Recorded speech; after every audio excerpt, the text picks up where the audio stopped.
Hello সবাইকে, আজকে অনেক দিন পর আবার একটা ভিডিওতে ভয়েস ওভার দিচ্ছি। অনেক দিন দিইনি। আজকে ভিডিওটা দেখে সবাই আশা করি বুঝতেই পারছো কী নিয়ে হতে চলেছে ভিডিওটা। তো আমার শাশুড়ি মা বলেন যে অঘ্রাণে সংক্রান্তির দিনে একটু পিঠে খেতে হয়। তো সেই হিসাবে আজকে আমাদের বাড়িতে হচ্ছে ক্ষীরের পাটিসাপটা এবং সরু চাকলি। তো মাম্মি করছে। সরু চাকলিটা আগে করে নিয়েছে, আমি তখন ছিলাম না, একটু ইভিনিং ওয়াকে গেছিলাম, তাই ভিডিওটা করা হয়নি।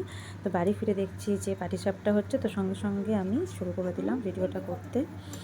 তো এই যে দেখতেই পাচ্ছ সুন্দর করে ভিতরে ক্ষীরেটা দিয়ে উল্টে পাল্টে খুব সুন্দর করে। আমার পাটিসাপটা খেতে ভীষণ ভালো লাগে, এটা একটু মাম্মি একটু ঘিয়ে ভেজে দেয়, দারুণ খেতে লাগে।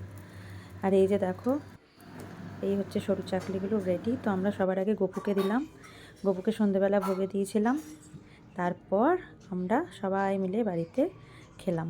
তো খুব সুন্দর খেতে হয়েছিল। সবাই বাড়িয়ে ফেলো ঝটপট করে এবং খেয়ে ফেলো, শীতকালে এগুলো সন্ধেবেলা জাস্ট জমে যায়।